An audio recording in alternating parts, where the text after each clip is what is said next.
Hey there guys, I hope you all doing great. आज की video में मैं आपके साथ कुछ ऐसे हैक्स और टिप्स शेयर करूंगी जिनको यूज़ करके आप शादियों पे बहुत ही एलिगेंट और क्लासी लग सकते हैं। क्वाइट रिसेंटली मुझे इत्तेफाक हुआ काफ़ी सारे वेडिंग फंक्शंस अटेंड करने का, and then I realized that a lot of girls need a big sister advice कि उनको किस तरह से शादियों पे आउटफिट्स को कैरी करना चाहिए, कैसे कपड़े पहनने चाहिए, कैसे ड्रेसअप करना चाहिए और कैसे अपने आउटफिट्स को स्टाइल करना चाहिए टू स्टैंड आउट। तो ड्रेसेस से लेके स्टाइलिंग तक हम सारे एलिमेंट्स को कवर करेंगे इन दिस वीडियो, जिसमें मैं आपको गाइड करूँगी स्टेप वाइज कि आप किस तरह से एलिगेंट और क्लासी लग सकते हैं अपने वार्डरोब को यूज़ करते हुए। अच्छा, तो जो पहली टिप है वो ये है कि लेस इज़ मोर। अच्छा, अगर तो आपने एक बहुत ही ब्राइट या फिर पॉपिंग कलर पहना हुआ है तो मेक श्योर कि आप उसमें सॉलिड या फिर मोनोक्रोम आउटफिट को ऑप्ट करें। अगर आप यंग हैं और आप बहुत ज़्यादा हैवी कपड़े पहनते हैं जिनमें बहुत ज़्यादा नगों और दबके वाला काम हुआ हुआ होता है तो वो आपकी पर्सनालिटी को डल दिखाता है और ज़्यादा अटेंशन जो है वो आपके आउटफिट पे जाती है रादर देन योर पर्सनालिटी। तो अगर आपको सिर्फ कोई wedding function as a wedding guest attend करना है और आप ब्राइड्समेड नहीं हैं तो I think solids are a good option.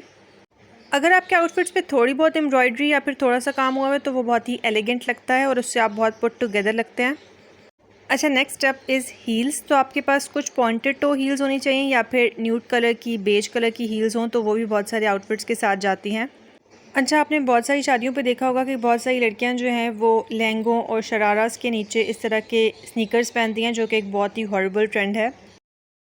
I get the fact कि बहुत सारे टिकटॉकर्स ने इस चीज़ को बहुत ज़्यादा ट्रेंडी बना लिया है कि वो इस तरह के हैवी आउटफिट्स के नीचे स्नीकर्स पहने, and it is about the comfort too. अब अगर आप क्लासी लगना चाहते हैं एक डेलिकेट आउटफिट में तो उसके नीचे sneakers are not the vibe you guys. Trust me, this does not look trendy at all. It defeats the purpose कि आप ऊपर से तो इतने ज़्यादा गर्ली और फेमिनिन लग रहे हैं और उसके नीचे आपने स्नीकर्स पहने हैं जो कि बहुत ज़्यादा चंकी हैं and they are killing the vibe. अगर आपको कंफर्ट चाहिए तो आप हमेशा कोल्हापुरीज या फिर खुस्सास के लिए ऑप्ट कर सकते हैं अगर आपको फ्लैट्स पहनने हैं।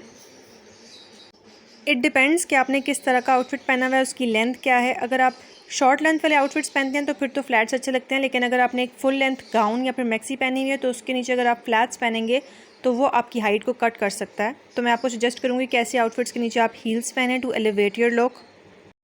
अगली टिप है कि अगर आपको कोहेसिव लगना है तो आपके बैग और आपके शूज़ का जो कलर है या फिर कलर फैमिली है वो सेम होनी चाहिए। And this is for those girls and aunties जो कि शादियों पर बहुत बड़े बड़े बैग्स और टोट्स लेके जाते हैं। छोटे क्लच ऑप्ट करें जो कि आपको प्रेजेंटेबल दिखाएं। आपको आराम से लोकल मार्केट से इस तरह की पोटली बैग्स और क्लचेस मिल जाएंगे जो कि आपकी लुक को एलिवेट कर सकते हैं और बहुत ट्रेंडी भी लगते हैं। अच्छा, अगली जो टिप है ना वो बहुत ही इंपॉर्टेंट है। रिसेंटली मैंने एक बहुत ही छोटी बच्ची को देखा था जिसने फुल सेट पहना हुआ था प्लेन आउटफिट के ऊपर, जिसमें चोकर, हैवी ईयरिंग्स, बिंदिया सब कुछ आती है। तो लाजमी नहीं है कि अगर आपने कोई सेट लिया है, इट्स नॉट इम्पॉर्टेंट कि आप सारे एलिमेंट्स को एक टाइम पे ही पहने। जैसे अगर आपके किसी सेट में बिंदिया है और अगर आपके आउटफिट में उसकी रिक्वायरमेंट नहीं है तो लाजमी नहीं है कि आप उसको पहने ही, क्योंकि वो आपके सेट का पार्ट है। तो हैवी सेट को हमेशा स्प्लिट करके पहना करें। कभी एक दफ़ा किसी आउटफिट के साथ उसके ईयरिंग्स को स्टाइल कर लें, दैन कभी चोकर को और कभी बिंदिया या किसी और एक्सेसरी को। हाँ, अगर आप मैरिड हैं या फिर आपका आउटफिट इतना प्लेन है कि वो इसको कैरी कर सके पूरे सेट को, और या फिर आप ब्राइड्समेड हैं, देन गो फॉर इट। लेकिन अगर आप एज अ वेडिंग गेस्ट किसी वेडिंग को अटेंड कर रहे हैं तो मैं आपको बिल्कुल भी रिकमेंड नहीं करूँगी कि आप पूरा एक सेट पहन लें और इंडियन बहू लगें। अच्छा, अगला स्टेप बहुत ही इंपॉर्टेंट है और वो है केकी मेकअप को अवॉइड करना। Now this is very common. हमने अपने आसपास शादियों पे बहुत सारे ऐसे लोग देखे होंगे जिन्होंने बहुत ज़्यादा केकी और ओवर द टॉप मेकअप किया हुआ होता है। और आपने ये भी सुना होगा कि बहुत सारे लोग जो हैं वो मेकअप के बगैर ज़्यादा अच्छे लगते हैं और जैसे ही आप उनको मेकअप में देखते हैं यू फील लाइक कि वो मेकअप में बहुत केकी लग रहे हैं। And that is one thing जो कि आपको अवॉइड करना है। तो आपको मेकअप से पहले अपनी स्किन को अच्छे से प्रेप करना है और बहुत ही लाइट मेकअप अप्लाई करना है। एंड सिमिलरली लिपस्टिक एप्लीकेशन बहुत ही इंपॉर्टेंट है। मैंने शादियों में हमेशा देखा है कि लड़कियों के या तो दांतों पे लिपस्टिक होती है या फिर लिपस्टिक बिल्कुल भी ठीक से अप्लाई नहीं हुई होती। तो आपने हमेशा पहले अपने लिप्स को आउटलाइन करना है। ऑल्सो अगर आप कोई मैट लिपस्टिक अप्लाई करने लगे हैं तो वो फ्लेकी ना लगे, इसके लिए आपने मेक श्योर करना है कि आप पहले अपने लिप्स को मॉइस्चराइज़ करें अच्छे तरीके से वैसलीन या फिर किसी भी लिप बाम से, और फिर जब आप मैट लिपस्टिक अप्लाई करने लगें तो उस लिप बाम को वाइप कर दें ताकि वो एक अच्छा सा सॉफ्ट इम्पैक्ट छोड़े आपके लिप्स पे। और चाहे आप मैट लिपस्टिक लगाएं या फिर ग्लॉसी, आपने हमेशा पहले अपने लिप्स को आउटलाइन करना है और उसके बाद उनकी फिलिंग करनी है to make a proper lipstick look. और टीथ पे लिपस्टिक स्टेन अवॉइड करने के लिए आप बिल्कुल टाइनी अमाउंट में वैसलीन भी अप्लाई कर सकते हैं। Also for a classy makeup look आपके लिपस्टिक के जो शेड्स हैं वो बहुत ज़्यादा मैटर करते हैं। तो अगर आप यंग हैं या फिर टीनेजर हैं तो आप बिल्कुल लाइट शेड्स ऑप्ट करें जो कि आपके कम्प्लेक्शन को सूट करें और आपकी स्किन टोन को इन्हांस करें। And I think for young girls lip glosses are a best option because एक तो वो बहुत लाइट कवरेज वाले होते हैं और सेकंड वो थोड़े से शेयर भी होते हैं।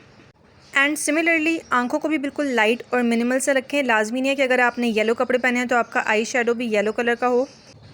कुछ शेड्स अपने लिए पिक कर लें जिनको आप हमेशा अपने हर मेकअप लुक में यूज़ करें और बिल्कुल लाइट सा लाइनर अप्लाई करें। हैवी लाइनर से आपकी आंखें बहुत ज़्यादा ड्रूपी लग सकती हैं। Also one important thing is कि हर आंख पे लाइनर बहुत ज़्यादा सूट नहीं करता। जैसे अगर आपकी हुडेड आइज़ हैं तो आपकी लाइनर की टेक्निक्स डिफरेंट होंगी। सो मेक श्योर कि आपको अपने फीचर्स का पता हो और आप पे क्या चीज़ बेस्ट सूट करती है, आप बिल्कुल वही अप्लाई करें। ये जो पॉइंट है ये मेरा सबसे फेवरेट पॉइंट है बिकॉज़ ये एक मेक और ब्रेक वाली सिचुएशन होती है। अगर आपके बाल अच्छे बने हुए हैं तो आपकी ओवरऑल अपीयरेंस बहुत अच्छी लगती है।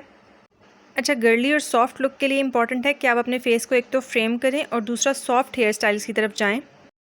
बहुत ज़्यादा टाइट चूड़े और चुटिया आपको थोड़ा बड़ा दिखा सकते हैं एज में, तो आपको थोड़ी गर्ली लुक के लिए बिल्कुल सॉफ्ट से हेयर स्टाइल्स को ऑप्ट करना है ताकि आप थोड़े से यूथफुल लगें।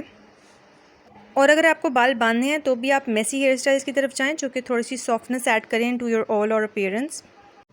अगर आपके बाल लंबे हैं तब भी braids are a good option, लेकिन हमेशा थोड़ी सी सॉफ्टनेस की तरफ जाएं।